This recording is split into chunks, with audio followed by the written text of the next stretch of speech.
So, hi everyone. Good afternoon, good morning, good day, wherever you are in the world. My name is Dr. Ava Eagle Brown. I'm a life book and business strategist, an independent publisher, a speaker, a consultant, a mom, and most importantly, an author. Hello and welcome to Obehi Podcast. I'm your host, Obehi Ewanfo, and I strongly believe that everyone has a story to share. Now let's get started into this episode.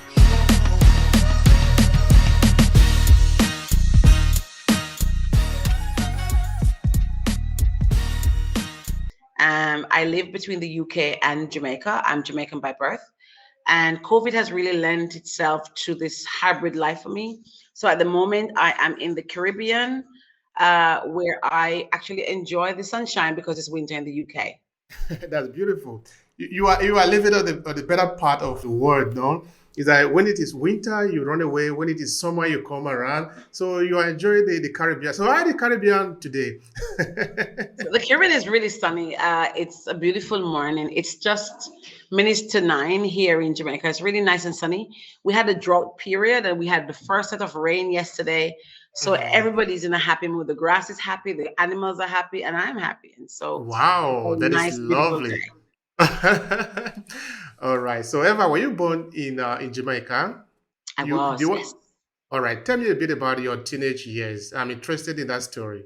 Oh my God. So my years were quite interesting. I had a very tumultuous childhood. And Mhm. my teenage years saw me really trying to run around the world, almost run around the Jamaica, trying to find somewhere to live, trying to find where I belong, trying to survive, really. I don't know if you've heard about my book, The Mango Girl, which is my life story. It's out. That's And it really interesting. chronicles my life from birth until about 37 years old.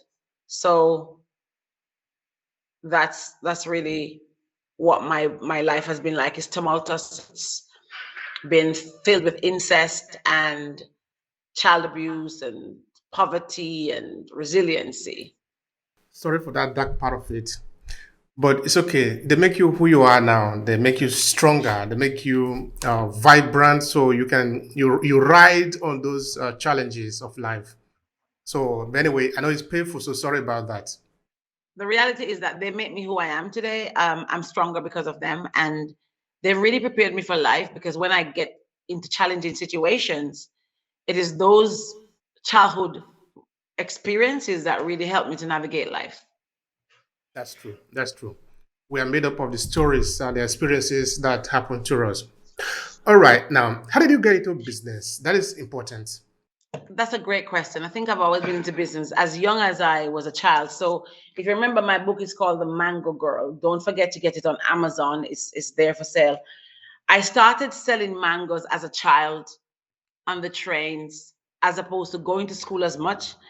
And it was there that I learned a lot of entrepreneurial skills, I think. And as I grew, I've always been doing something. I remember when I lived in London, and my daughter and I living in a masonette. I would make coconut drops and confectionaries and try to sell them, even though I had a job as a teacher. I've always been entrepreneurial. And when about 2015, I just got real tired. I remember my daughter was ill and asked my boss to work from home, which is quite ironic because not everybody works from home. And he wouldn't give me. And I remember just sitting at my desk and feeling really frustrated that I wanted to be home with my children, because I was a single mom and this man was being difficult. And it was in that moment that I started planning my exit from corporate world into my own business and I became a coach. I got trained as a life coach. And I really started my business from there. And it's really, as we talk about, it's developed from me just speaking and training to me now becoming an independent author. And as we go through the conversation, we'll talk about that. That's how I started my business because I was sick of the 9 to 5 prison. That's what happened. Why do you call it prison? Because it's a prison. A job is just over broke. I mean, think about if you live from paycheck to paycheck, then by the time you work that paycheck, you already have the mortgage to pay, the bills to pay. It's already budgeted out. So it's just over broke. Job means just over broke, and it's a prison. You don't have location freedom. You can't live the life you want. You couldn't be in the Caribbean like I am now if you had a 9 to 5 job in England, especially if the company insists that you have to be in office. So it is a prison. All right. Thank you so much for that I'm sitting in my clarification. Caribbean home Mm. talking to you in Italy, and I still work. And I work with clients all over the world. I have That freedom, and I have location freedom and time freedom. that is fantastic. There is nothing better than that. And It that is is. also one of the characteristics of the time, because now you are able to do that because you are connected to internet, and internet has become the leveler, like I usually tell people.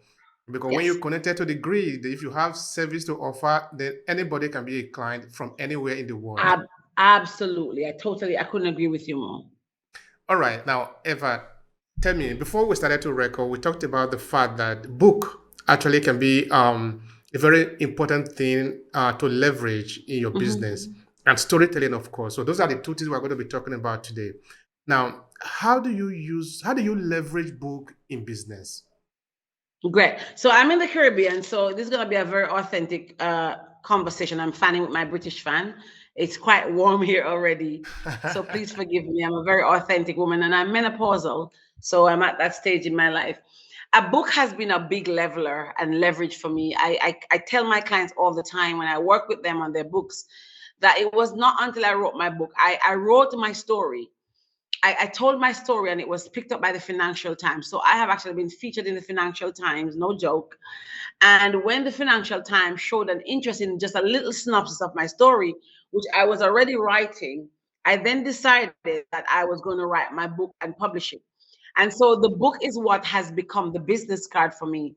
I just did a speech for Capital one of the biggest banks in the UK, and it was because of my book. I speak for HSBC, I work for Citibank, I do all of these massive companies because of my book. And the reality is, a lot of people don't recognize that a book makes you an authority, even if you are not. A book says that you know something about a content or subject area. And a book doesn't have to be your story, but let me talk about a leveraging of books. Some of us have so many, like for example, the podcast you're doing right now. Let me take a good scenario. This that you're doing, you meet all kind of people every day. Did you know you can take these stories that you get or these interviews and package them into book formats? So let me give you an example. For example, if you have people come here and give life tips and drop nuggets every day, you could compile a book of nuggets and life skills and life hacks. If you have people come and talk about marketing tips, you could compile a book with all of these people. So, and you could sell that as a value added. So, what could that do for you? I'm using you as a scenario. That could open bigger doors for you because, oh, hold on a minute here. Obi is actually good at marketing. He knows a lot about people. He knows a lot about X. And so people start calling you more for interviews and more articles in the paper and more business. So a lot of people don't understand the power that a book has. Everything I have done in the last 7 years really came out of this one story, the Mango Girl. And that's the truth. And today I leverage that by having for a member of parliament in politics. And that came out of my just the whole story of my book. So my book is powerful. Thank you so much for that. We're going to talk more about that just now because it's very interesting. I see it to be very interesting, in that you can use one book. Because, yeah, you're right. By creating a book, you sort of create an authority around the topic of your interest, of course. Then you can then leverage it in whichever way you want to leverage it. In fact, it make me remember, it make me think about the job that I'm currently working on. I'm in the fourth book in a series on storytelling for African diaspora, where I'm beginning to tell businesses that, hey, you need to use storytelling in your business because it is powerful. It's the best way to be able to connect to people. Of course, this is some of the things that we'll be touching here just now too. So yes, there is a lot of power that I'm seeing there. By the way, before I come to the techniques, how you use it, I am interested in that story. Give us a kind of a small nugget of the book itself, The Mango Girl. What is it So about? I'm gonna read this to you because the blurb, and when I teach people about books, when you're writing, let me drop a tip here because and if you want to write a book, please come and talk to me. When you write a book, the two most important thing at the start are the cover, the title of the picture, really important. But then the back, we always flip the book on the back to read what it says and to understand and to appreciate, is this something I want to pick up and go to the tills with? So the Mango Girl says, growing up, being abused by her father, deemed unworthy of the love of her mother, ashamed of her upbringing, living in an environment that few survive, and nowhere to turn but within. The Mango Girl was determined her life wasn't going to end the way it began. From a very young age, Dr. Ava Eagle Brown learned the life lessons of perseverance and survival. God, that could not be further from the truth. That is so true. That is so true. That is so true. If you could sum me up in anything, is that I'm one of the most resilient persons I know. Like, I have had so many experiences in life that I just keep bouncing back from. So in the Mango Girl is the courageous story of growing up in the one of the poorest areas of Jamaica. Ava's determination and courage gave her rise to believe that she was destined for more than her community could offer. The expected ingrained recreational activities of sex, raising babies, and going to the farm were not enough for this young girl. She taught herself fortitude enough to forge a very different path than the one expected of her. Ava's story starts in an era of high deprivation, even by rural Jamaican standards, where the need to find food often won over going to school. Her journey through her adolescent years was dominated by the dark shadows of incest, homelessness, violence, and sexual abuse. Ava's life took an entirely different path when the event of being held up and raped at gunpoint in front of her child finally pushed her to flee her country to save her sanity. That's what the Mango Girl is about. Mm. It is impossible not to think and reflect because there were deep things there. There were really deep things there. There are. And the Which one? irony is, I'm currently in Yeah. Jamaica, right? I'm in Jamaica. I'm currently in Jamaica living. And I'll talk about a little bit about mindset because healing is important. Mindset is important. There was a time when I never think I could be back here. And I'm here living now because I had to go and do work on myself. I had so many fears and I had to go and work on myself and I had to work on mindset. And this is why one of the things that I do with people, I coach on mindset because we can shift our mindset from one place to another. So sorry about that. Let me go back to what you're going to ask. I just had to say that piece. No, no, I'm not going to let you pass that. And that is important because you see, we're talking about book, we're also talking about story. All right. The reason I'm talking about it with you is I can see that you are mature, you have grown, you have overgrown the trouble. But for the benefit of those who are listening to us, it's important that we touch a bit about that because when you talk about incest, your father abusing you, we cannot just pretend we didn't hear that. We need to sort of explain that part. What happened? What happened? Like, uh, how did a situation like that happen? It is important. What would you want us to know about it to the extent Sure. you want us to know?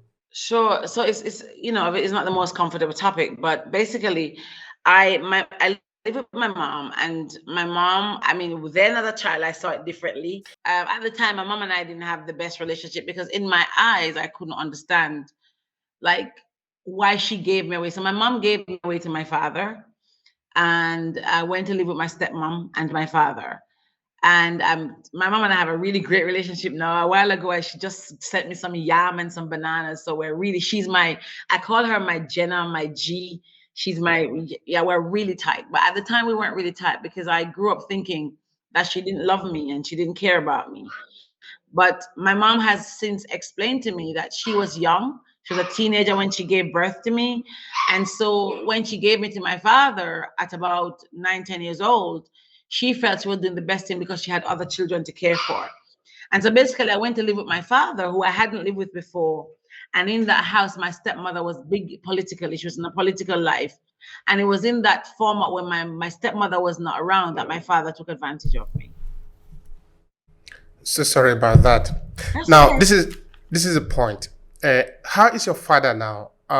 What happened to that relationship? I mean, that father to daughter relationship after that incident, that brutal, that really horrible incident. Well, sorry. Sorry to say that my father is now deceased. But we never really had that daughter. I don't know what a daughter-father relationship is like. I've never had one. I don't know what it's like, and so I can't speak to it. I can speak to feeling resentment, indifference, and really wish he was alive for me to confront him because at the time I didn't have the bravery to do so. Now I feel that Had it been now when I'm in a different space, I would have been able to broach a conversation with him, but he's not around, unfortunately. And so I just have to just bury that side of me and move on. All right. What did your mother do about it? My mom didn't know. I didn't share that with my mom until later when she came to London.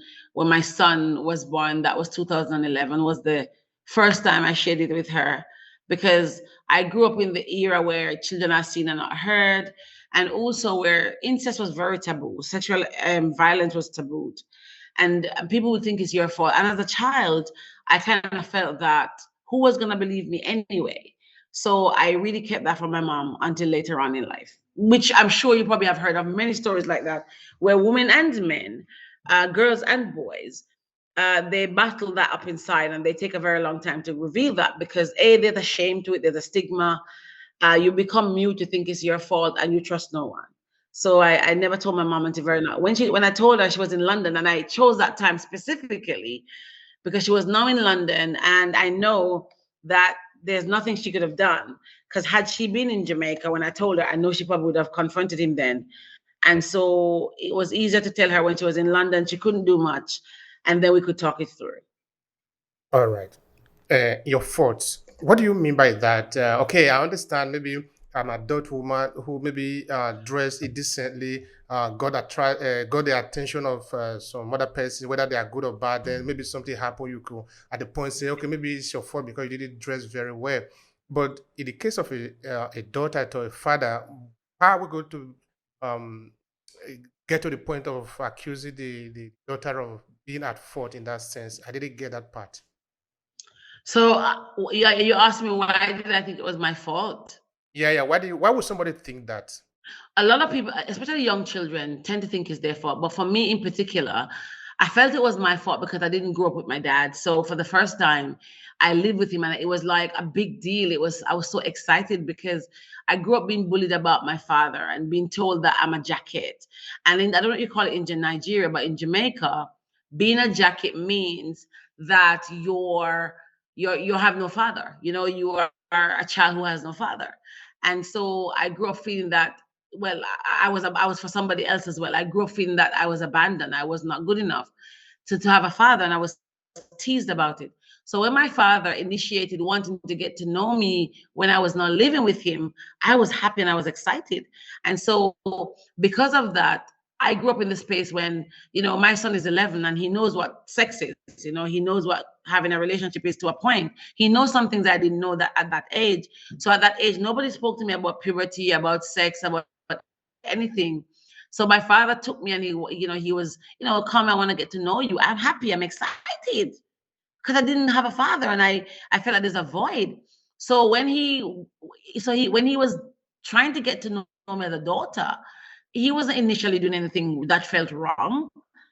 So he groomed me in a way, and when it happened, you know it is wrong because of how it felt. It felt wrong to you, but there was nobody who told you that this shouldn't happen. So I started feeling like it was my fault because I tried to get to know him. It was my fault. I blamed myself until I got older and understood better.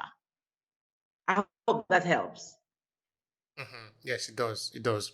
Again, we are trying to educate the people that are listening on, because you are an adult, you have matured. In fact, you are an expert. You can give advice based on what has happened. Because just like you were a child, then there are many children out there who perhaps might have been going through situation, maybe that they're about to resort to this or already resort to this. So that is why it is important that we share our story, so that we help people also to avoid danger. It's one of the reasons for storytelling, actually.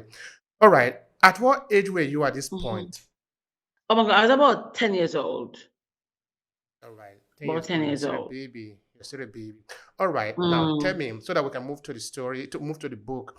How did you manage to heal yourself? What did you do when you, of course, got mature? But it's not far away from the story of Oprah Winfrey, for example. And that story, of course, is what changed her too. Because we can't say that bad things should not happen to us. We don't know. We are not the one that program life, because when we are born, we are children. We basically don't know nothing. We have no instrument. We cannot even know what is the difference between black and white until we grow up. Then we begin to find out how to live and how to even define who we are.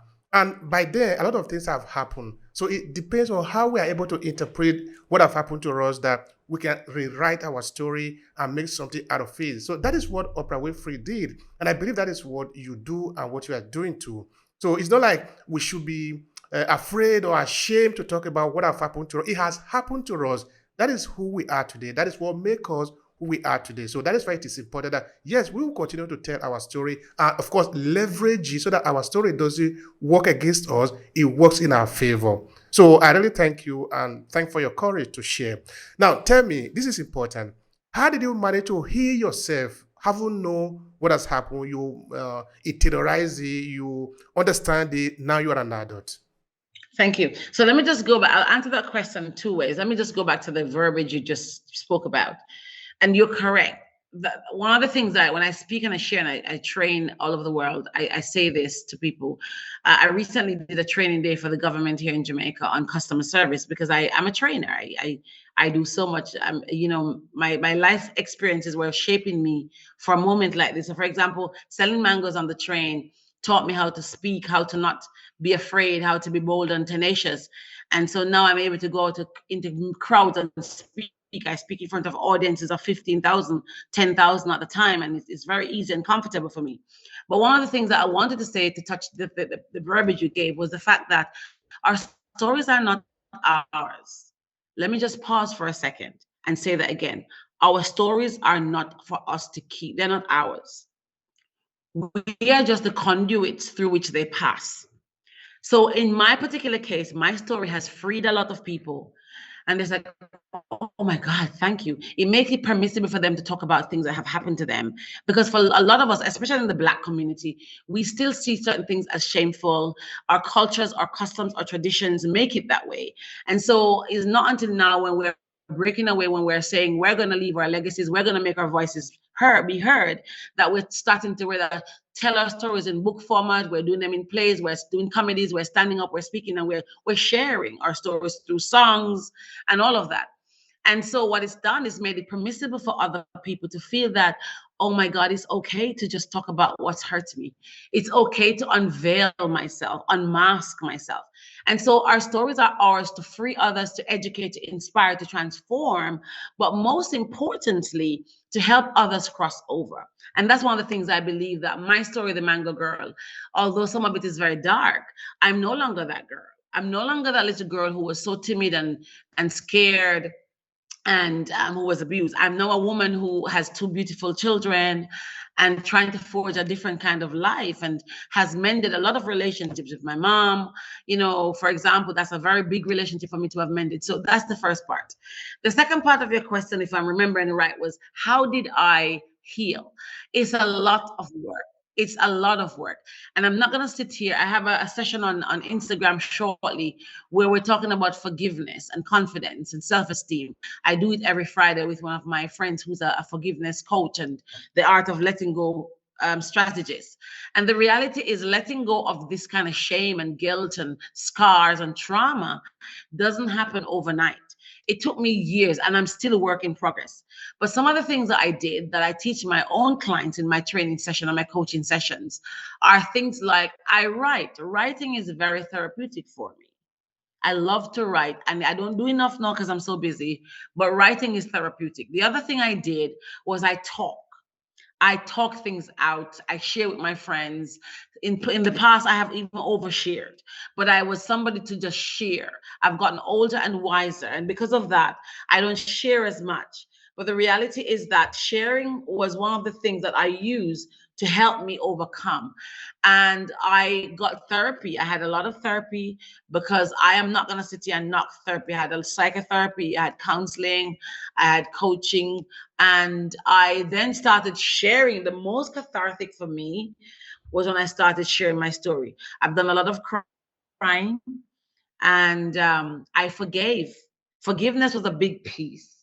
I forgave some of the people who perpetratedly did me wrong. I forgave myself for feeling that it was my fault. And those are just some of the skills and strategies that I used.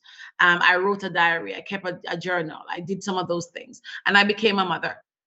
And when I became a mother, especially with my daughter, it was a very pivotal turning point for me.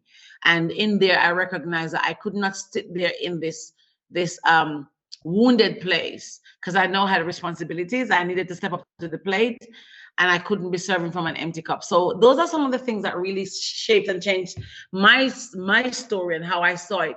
Now it's different for everybody, but what I want to say at this point, for those who are listening, is to find what works for you and milk it.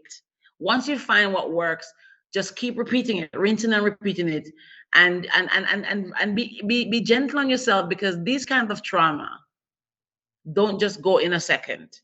It takes time and work. I hope Thank you that so much helps. for that. Thank you so much for that. It helps a lot. It helps a lot. When you are genuine and your story is real, it can be read, it can be seen. This is a real story. All right, now, where do you start in the use of books for business? Because that is very important. Your story can be leveraged for your business. That is the premise from the beginning. Help us with that.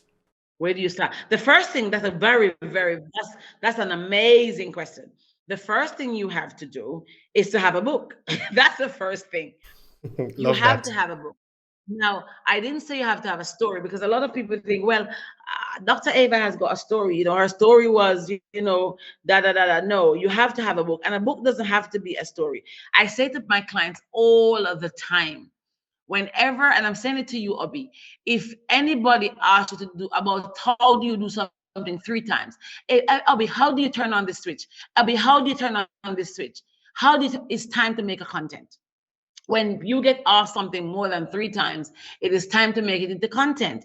Yesterday I was in a shop with someone, and I was getting some protein powder, because I've started the gym and I'm trying to work on my health on my body.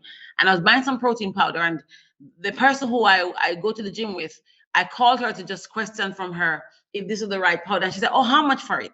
And I told her, and she said, oh, could you get me one? And my friend said to me, but Ava, you're not smart. You keep being asked XYZ. You should have said to her, I will supply you, because you could make a profit. What am I saying? Everywhere around us, there are stuff we can write about. Everywhere around us, there are stuff we can write about. So if you're thinking, I don't have a story, that's okay. But do you know how to braid hair? Do you know how to tie Nigerian wrapper? Do you know how to speak Nigerian language? Do you know how to cook eba? Do you know how to make rice and peas? Do you know how to braid hair? Whatever you are good at and people keep asking you to do for them and you give it for free, stop doing it and start doing it for money. Write a book, make content. So the first question is, how do you use it? You have to have a book. And that's where I say to people, you have to have a book to be able to do that. Thank you so much for that. That is important. You are just touching some important. I You're wish we could have a very long time, because you are so valuable. Anyway, we're going to come back to you in some other occasion. Because this is one of the things that I've been promoting here in my podcast, in my content creation, to the African diaspora. In that we do have a lot of potentials, just that we don't yet know that we do. Anything you know can be turned into business. Anyway, you already explained that, so I'm not going to go back there again. Now, talking of story, talking of event that happens in our life or in the life of other people, how do we inculcate them into our business? I don't know if you can share some few strategy with us there. Okay. So I'm going to teach you a strategy I teach my clients, and this is what I do in my session. So I'm going to give away some of my free session here. This is a free coaching moment. Get a piece of paper, or get a whiteboard, or get a piece of cardboard. Draw a stick man of yourself, literally, and start listing everything that you're good at. Start listing everything you've gone through. Start listing all of your failures. Start listing all of your successes. Start listing all the things in your life. You get my drift. And then you make stories around each of those. And then when you are doing your business, for example, you start looking at how can I interject into my business resiliency. So let us say, for example, right now, my business needs me to do X. So let me take for argument's sake me, and to find more customers, for example, right? I can reflect on, how did I cope selling mangoes? When I was out there with a lot of mangoes to sell, how did I find the customers? You understand? So I could go back and deep dive into that strategy. Okay, I might be thinking of, okay, I want more speaking engagements. I can sit down and go back into the story of when I was in London, for example, and we were broke. How did I come out of being broke? and look at, okay, I did X, I did Y. Okay, I started pick up the phone and calling people. I started calling people and started saying, do you need X or do you need Y? So I started going back to my emails. So the stories that we have in our everyday lives can be applicable to our businesses. In COVID, a lot of us learned that we did not have to drive to work every day to be in an office to survive. So how do we put that into our businesses? We don't have to go out and physically meet our clients every day, drive and make and use petrol, wear clothes that we are going to have to wash, that's going to cost money. We can arrange a Skype, we can arrange a Zoom. Are you getting my drift? Absolutely. So Thank you. that's how Thank you. stories can be used in our businesses. Thank you so much. And that really is a free course. I believe that people that are listening to us, they are getting the value. Now, another thing is important. Now, you know this story. What are the ways to use them to connect? Like, how do we measure to be sure that it's actually leading our business in the right way? So let me give you a little secret. I'm going to tell you a secret. I'm going to give you one secret. Recently, I did a keynote for a company. And I remember going into the prep meeting, the tech meeting, right? We talk about 2023. And when I stepped into the tech meeting, I heard one of the vice presidents say, I know that voice. And I felt uncomfortable because I didn't expect to hear that. And I said, how did you know my voice? And he said to me, we in our office have been listening to your YouTubes for the last month.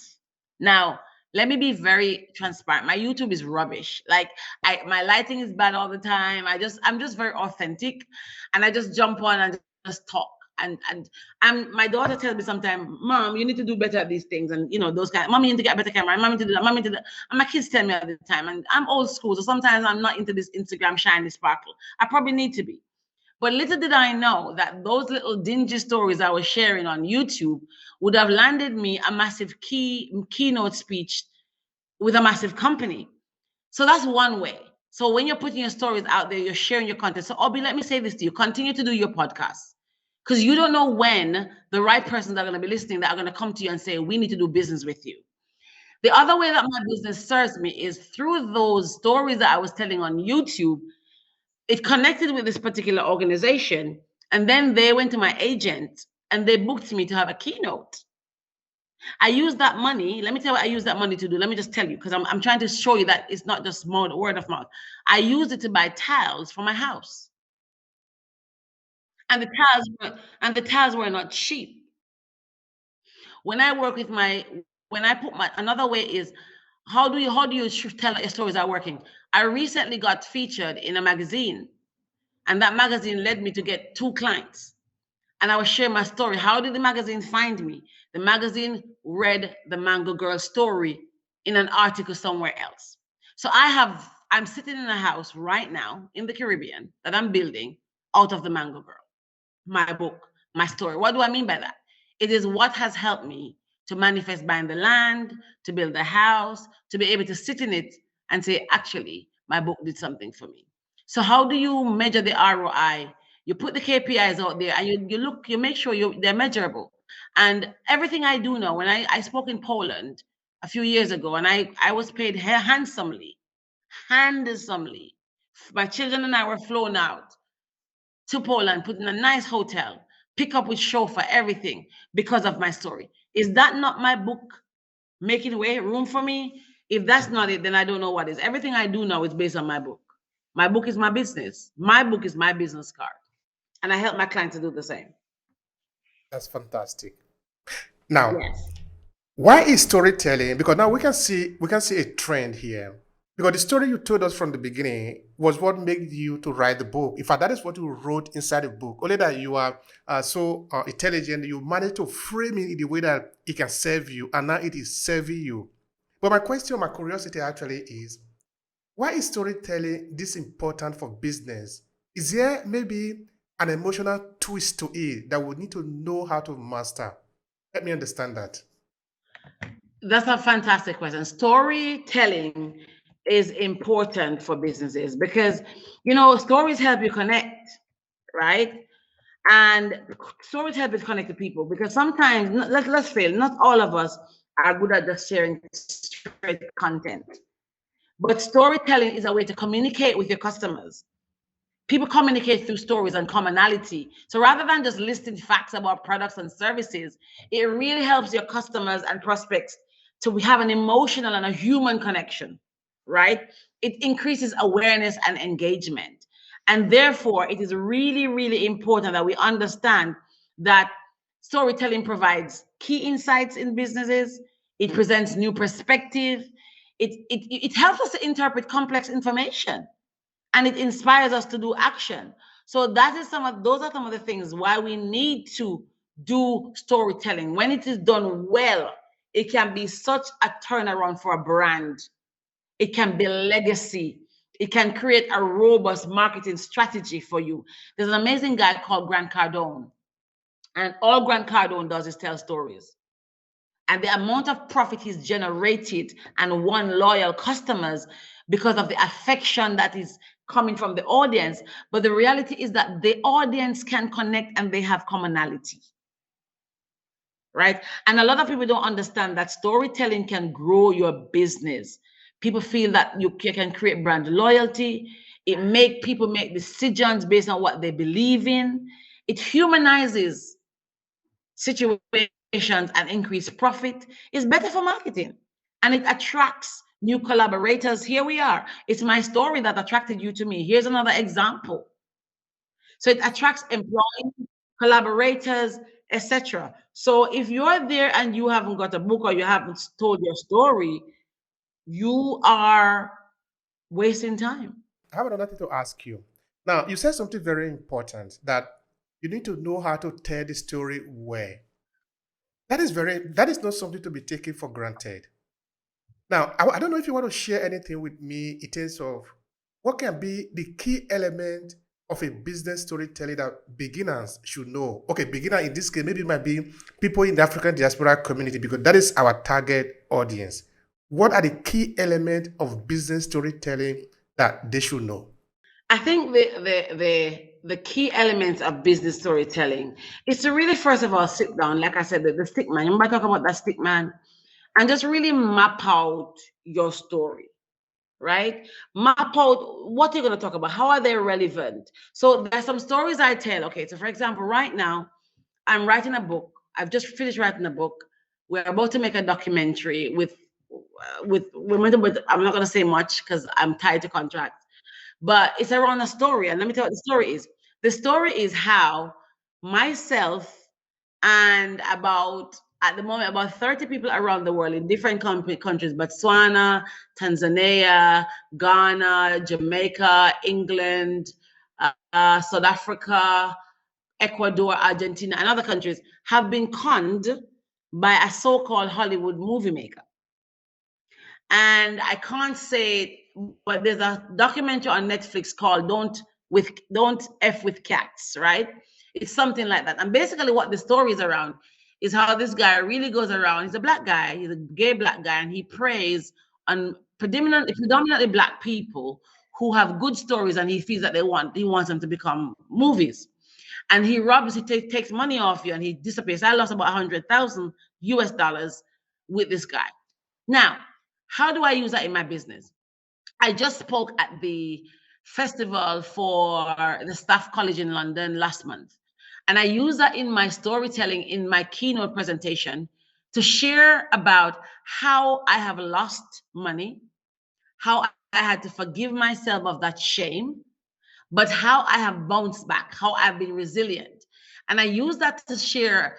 So I use that story to share that in businesses, we are going to have failures, but failure is feedback.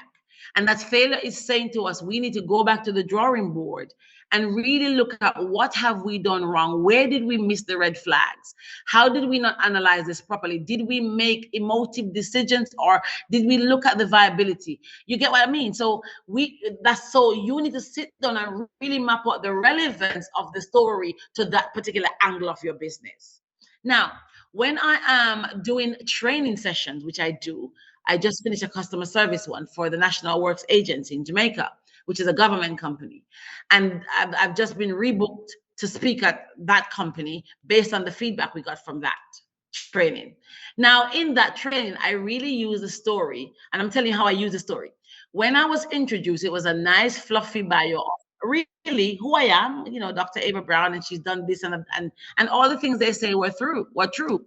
But then when I stood up to speak, I then made the audience relax because I was just they had just put out this big profile. Everybody looked uncomfortable.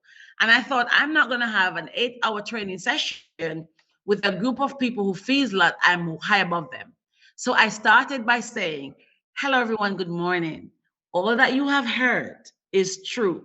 But let me introduce to you who I really am. I'm a little girl from St. Elizabeth, Jamaica. That's me, who sold mangoes on the tree. I was sexually abused by my father. I have sold mangoes. I know poverty. I know what it is like to be hungry. And I related to them. And let me tell you something. It changed the entire training day to the point where managers had to be called to come in and see that at 4 o'clock, when they should be wrapping up, people were engaged like crazy because throughout the training day, I shared my story at every chance I got, and it made a difference. So that's one of the things. So the 3 key elements you need to do is the 4. Number 1 is to figure out what story is relevant to what action of your business. Number 2, make sure there's context. Then you talk about actions you've taken and the results you've gotten. That is how you do it. You need to be consistent when you're speaking around your brand, because business storytelling can be tricky. You have to know the inside out before you even present it to customers. But once you get it, I guarantee you it's going to make a difference to your bottom line. I hope that was useful. Absolutely, absolutely. Thank you so much for that. I appreciate it. Now, how can people connect with you? This is very important. I want you to use these few seconds to advertise your business. It is legitimate to do this. Please go ahead. So thank you very much for the offer. First of all, thank you for having me. I really want to thank you for the opportunity. I know you've been very relentless. So I could tell a story about how relentless you have been. And that's true in connected for us to have this conversation because you want to bring value to your audience. So I want to salute you for that. I want to say to everybody that for the month of March, I have a free book consultancy happening where you can come and talk about your book. And I didn't say story, I said book. If you've already written a book and it's not selling, come and talk about how you can use it to make a business. So I have a training course I called Book to Business, where I sit down with people and really talk them through, show them how to use their book to become a business. The other thing is this month I'm doing free consultancy. And if you sign up with me, you get a 25% off the original cost of working with me. You can connect with me on LinkedIn. I'm Dr. Ava Eagle Brown. You can connect with me on Instagram. I'm Dr. Ava Brown 24. But if you put in my name, Dr. Ava Eagle Brown, anywhere, you'll find me.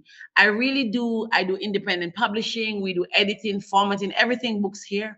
I speak and I train and I coach. I speak on mindset. I speak on how to start your business. I show you how to start. But most importantly, let your voice be heard. I help you to activate your voice through speaking, training, coaching, storytelling, writing your book. And I'm not saying I'm the world's best, but I'm a damn good storyteller. I have spoken all over the world. I had audiences of 15,000. I've shared stage with some of the biggest names in the industry: Eric Thomas, Nick Vujicic, Marissa, Tony Robbins, Les Brown. I've spoken in Poland, South Africa, Barbados, California, Jamaica, Italy, Spain, France. I've really used this one book to have done some international crazy stuff. And I look forward to doing some stuff in Africa when I'm invited. Thank you very much.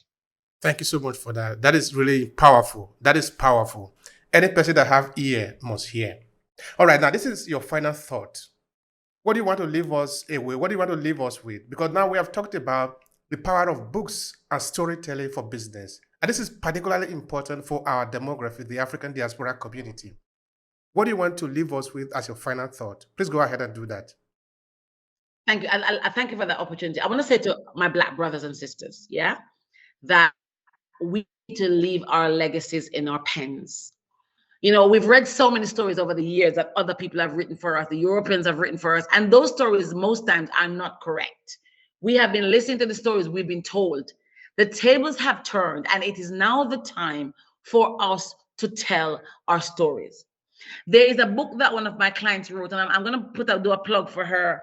at the moment. And I know that I didn't seek her permission, but she is my client. And I know that she would not mind me sharing. And the reason I'm going to share this client's book in particular is because you asked me the question about us getting our voices heard and about storytelling for us. The reality is that our stories need to be told. And in this interview, I'm going to do a plug for one of my clients because her book is could not be more relevant to this conversation. A client of mine called Kemit has written a book called Twisted. And for all of you in the diaspora who are listening, I encourage you to go and get that book. Now, I worked on Kemet with this book, Twisted. And Twisted is really a book that's really chronicling the whole slave trade. It's such an amazing book that she had it done in an exhibition in England. And there was a piece about, master don't lash me or whatever like that. And it was so powerful. But really, Kemet has left that legacy that we can now say, this is our voice, our story. So I want to say to all the people in the diaspora, it is time for us to share our stories. And there are so many stories that we have. There are so many stories that we have as African people that we have been ashamed to tell. And a lot of us are not sharing those stories because the way the Caucasian man has shared that story, if we were to come forth with our version, then it would look as though we are telling a lie. Now, I want to say to you that, and I'm talking to you, yes, you in Africa, yes, you in America, yes, you, wherever you are from the diaspora, I'm talking to you. You are sitting on the legacy of our great-great-grandchildren that is going to pivotally change the narrative for our grandchildren. And so if you don't get up and share your story, you are doing a disservice to your people, to your country, to your ethnicity, to your heritage. There are stories that a lot of us have sitting on that can actually start our businesses and change our poverty situation, change our narrative, change our landscape, change our lives, and ultimately change the trajectory of who we are, who we become, and who we can become. But because of fear, false, evident, appearing real, we are not doing so. Because of the stigma and the stereotype. I had somebody speak to me recently, she's from Africa, about the impact of child abuse, beatings from her parents and what it did to her, how it impacted her marriage, how it impacted her work, and how it impacted so much. And she's looking to write a story. And in our consultation, she was embarrassed and afraid to share, although I could see where it could help me, for example. And I admitted to her that I was not the best mother at the start of being a mother. I didn't know how to do it. I'm still not the best. I'm trying every day. But I used to behave how my mother behaved because that's how I was parented and didn't realize the impact it was having until my daughter sat me down and told me straight, Mom, this is what you did to me and this is how it made me feel. So her book has relevance, but she's afraid. So for those of us who are sitting there on stories or content, it is time to stand up. It is time to come forth. It is time to be heard. If not now, then when? If not you, then who? It is time for the African diaspora to understand that our stories need to be chronicled. Our stories need to be represented. Our voices need to be heard. Our stories ought to be told. We need to tell the stories to our children that they need to hear so they can understand it from our perspective. It is high time that we are the ones writing our own stories. And so I know I went on very passionate about that. I don't want it to be lost that my client's book, Kemit's book, called Twisted on Amazon is a book I want you to check out because that is us telling our stories. There's another book that I want to plug for one of my clients who's in South Africa. And her name is oh my God, how do I say her name? Zibuile. Zibuile wrote a book that I actually put together called I Survived Apartheid South Africa. Powerful book. I, for the first time, met somebody because she told her story that her father could not cross the line if he didn't have his passport or that passbook to show that he belonged, he had the right to move path. If the Boile didn't tell that story, I wouldn't know. I'm in Jamaica. I didn't know this physically happened to anybody I knew. So that is the power of us sharing our stories. And I know I went on for a very long time, but it's something I'm really passionate about. I want to thank you so much, Eva. You are such a treasure. Thank you. I really appreciate your time. I appreciate your sharing. And I appreciate most of us your genuinity and your sincerity. Thank you so much, sister. You're welcome. Thank you for having me, and all the best. And you have a book in what you're doing here. You just need to figure out the way to go. And I'd love to consult with you on that. But for everybody in the diaspora, my last nugget is: if not now, then when? If not you, then who? The time is now for us to stand up and be counted. And COVID taught us so much. I mean, I've learned so many lessons in the last 2 years. And we need to live in the now, enjoy life in the moment, and make sure that we leave legacies that our great grandchildren can stand up proud and say, I am glad my grandmother, my grandfather was here. Thank you very much. That's powerful. Thank you so much. Thank you. If you enjoyed this podcast, make sure you subscribe so you never miss any of our future episodes. Rate and review Obehi Podcast and share with your friends who might need it. I remain Obehi Ewanfo. Thank you so much for listening, and talk to you in the next episode.